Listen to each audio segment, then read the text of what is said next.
DDS talaga, kinakain na lang ng mga sinasabi ng Duterte. Hehehe, kahit mapait. Ano ba yung, wag kang tumula. Wag kang magbigay ng mga talinhaga. Magbigay ka ng isang halimbawa na kinain ko lang. Ano ba yung ibig mo sabihin, kinain ko lang yung sinasabi ng mga Duterte? Tulad ng ano, kita mo na, DSB, alam na mga tao dito na bobo ka. Pagsabihan mo kasi yung puno mo na magpa-drug test. Hindi, ano, DSB. Ano yung sinabi ko na hindi ko pinag-isipan, kinain ko lang yung, tinanggap ko lang. Ikaw nga, tinatanggap mo lang yung sinasabi ni Claire. 7 pesos. Ang linaw-linaw na sinabi ni Duterte, reduce to 7 pesos. Ko lang po, Kabadong, may immunity ba si Auntie Claire kapag siya ang fake news? Nawiwili, pwede po ba siyang kasuhan? Wala naman pong kasong fake news dahil wala tayong batas na anti-fake news. Di ba? Yun po, kaya ko po sinasabing kasuhan nila kasi paninirang puri. Kung fake news po si BP Sara, paninirang puri yun. Kasi paninirang puri po kay Lam yun, di ba? Kasi biruin mo, sabihin mo, kasama siya ron. Oh. Kaya kakasuhan siya ng paninirang puri. Ako hindi matanggap ng balota kaya di makaboto OFW from Italy, Luca. DSB si BBM ang bangag. Hindi, hayaan nyo muna magtanong si DSB. Ano ba yung tinatanong niya? Para masagot ko. Kung ano, bigyan nyo ako ng pagkakataon, ano yung tinatanong niya?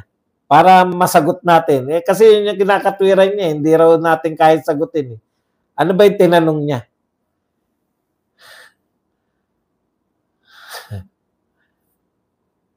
Ano niyo po? Pakisabi niyo po sa akin. Kasi ayaw niya na magsalita eh. Open na kayo kung magtanong. Magtanong po kayo, sasagutin ko. Chance mo na tanungin si Boss Badong. O pwede nyo kontrahin ako o pwede kayo magsalita. Di po tayo natatakot sa tanungan. Tanungin nyo na po. Kung anong gumugulo sa isip nyo. Di ba wala naman? Test rin ang tanong niya kung sino raw ang bangag, si BBM ba si Digong. Wala naman to. Wala naman katoto. akala ko pa akala ko pa naman napakahirap sagutin. Akala ko yung may tanong siya na ano yung naghahalo personal na kabubuhan ni Auntie Claire sa kabubuhan ng admin. Roger that. Alam niyo po, ako hindi po ako, tapatan tayo, hindi po ako naniniwala na bobo si Auntie Claire. Ang tingin niya lang po sa mga Pilipino, bobo. Magkaiba po yun eh. Kaya ganyan po mga paliwanag ni Auntie Claire. Ang tingin niya kasi, ito may picture nga nasa event ng GSP. Tapos sasabihin niya, naroon. Alam niyo yun?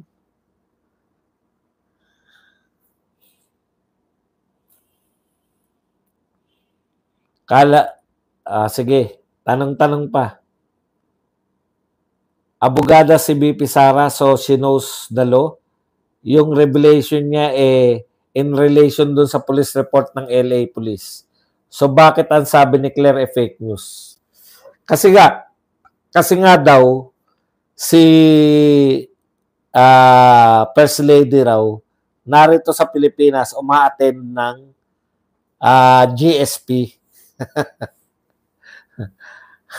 Yung sinasabi niya. Kaya nga sabi ko nga paninirang puri yun, di ba? And dami nyo nang pinasok kay BP Sara Idagdag nyo yan para maniwala kami. Yung ugali ni Madam Claire katulad ng Arabo, kahit mali sila, ikaw pa ang pagbibintangan.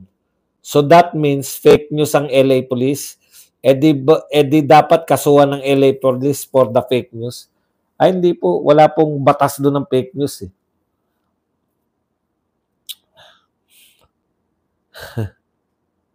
Si BP Sara na lang kasuhan.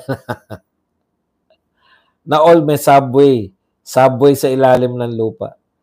Tren sa ilalim ng lupa. Ayan yung sabi niya. Ang subway ay tren sa ilalim ng lupa. Hindi, no? Ganun po nila tinitignan yung mga Pilipino. Bugok. Talagang bangag naman ang puno daw ni in denial ka lang bobo ka. Ano sabi ni BP Sara? Wag na tayong maglokohan. Sabi ni BP Sara, pagpalagay na natin na gumagamit kasi ayaw magpa-drug test. Ganun lang po yan. Boss, nakakatulog kaya ng mahimbing si Auntie Claire, nabubuhay siya sa kasinungalingan? Meron pong sanay. Actually, hindi po siya nagsisinungaling. Ginigiya niya sa iba. Alam mo yun? Binabaliktad niya. Meron naman hindi ko, mahirap talaga. Alam niyo po, pag sanay ka na, wala na yan Di ba? Para sanay kang kumain ng ganito. Kunwari, yung mga balot, napakasarap sa atin.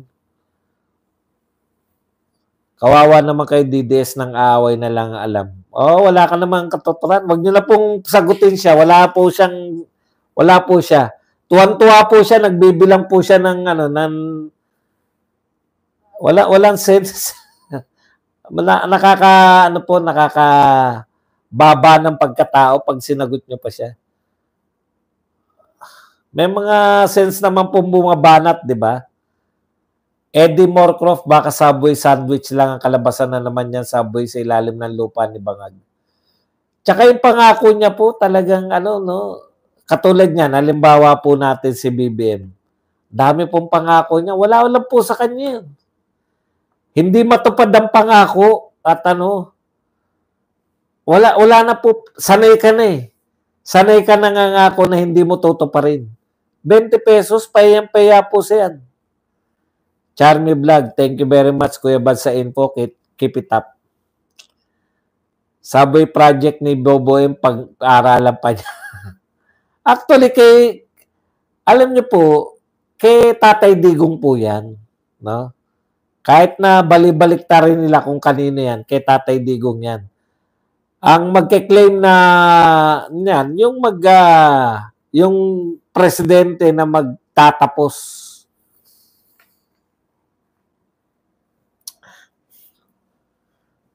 Pag hindi natupad yan, sasabihin pangarap lang. Wala na po sa kanila kahit parang hindi sila obligado, katulad po niyang 1 million pabahay. Hindi po sinagot yan. Alam niyo po yung sanay na mangako tapos hindi susundin? Ganun lang po yun Yung mga walang isang salita, diyan ka lang pala magaling, Badong mag-explain. Thank you. Kita nyo, no? Pati sila, bumibilib din sa pag-explain.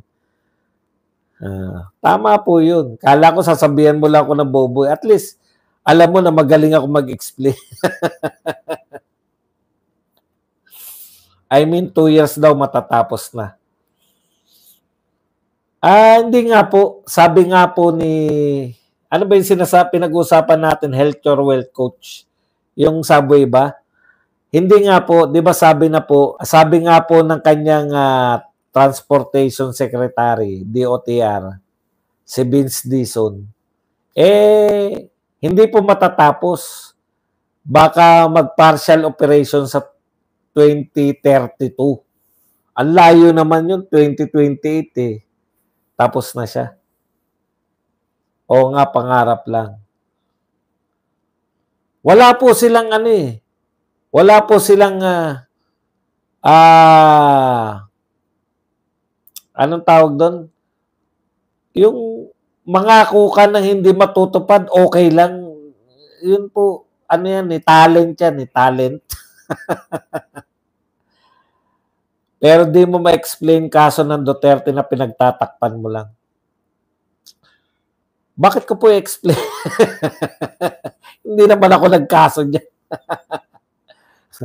Ang dami pong kaso na sinasabi nyo, di ba? Ano po bang sinong Duterte at anong kaso? Ano yung malabo sa iyo? Kasi napakarami po ng kinaso eh.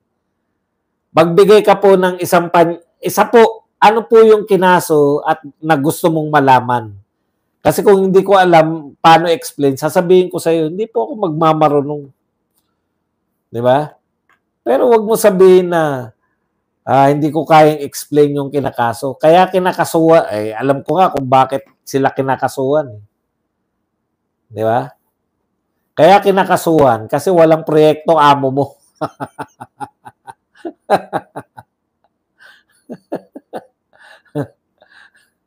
Kaya para may achievement, pinakulong si Duterte, inimpeach si BP Sara, kinasuhan si Pulong. Yun ay achievement. 'Di ba? Pinalalabas mo nila. Ang problema ng Pilipinas ay Duterte. 'Di ba? Ang problema ng Pilipinas ay Duterte. Si Digong, si Sara, si Pulong, si Baste, sila problema. Kaya, ang solusyon, kasuhan. Dinalutas ang problema. Ganun po yun eh. At ganito naman yung itsura nyo.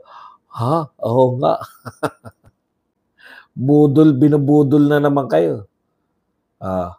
Wala nang usapan sa 20 pesos, di ba? Pero na-budgetan yun. Isang araw lang 10 to 12 billion ang binadget doon. Ang tanong, ano ang sagot? Naniniwala ako na itutuloy nila yung 20 pesos na yan. Alam niyo kung bakit? May budget eh. Pag may budget, alam na. Kaya lang, sana naman kukunin yung iba-budget dyan.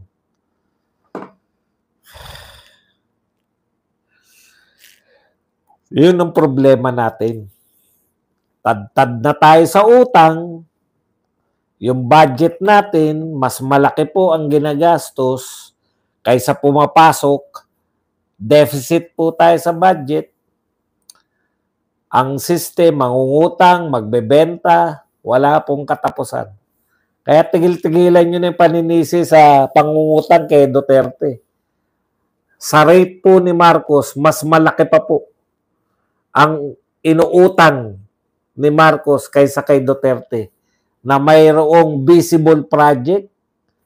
Si Tatay Digong, ang lalaki ng proyekto. Si Enrile na mismo ang nagsabi na inutang nga lang daw yan. Pero malalaki ang proyekto, marami. Maraming proyekto si BBM, di ba? Sabi ni Enrile. Alam na ng pagpalpak at madali lang masira ang subway, may corruption na naman dyan. Yan ang nakakatakot. Pag ilalim ng lupa at medyo, hindi po. Ang gumagawa po niyan ay JICA po. Hindi po papayag yung mga Japan na hindi po Pilipino yan. Yung subway po ay hindi Pilipino. Japan po yan. Magkakaroon na daw ng budget para sa pagkain ulam na pagpag para mas maraming makatikim nito. Tinatawanan lang yan dito sa Cebu, Boss Buds. Walang naniniwala yan dito. Subway. Yan ang subway.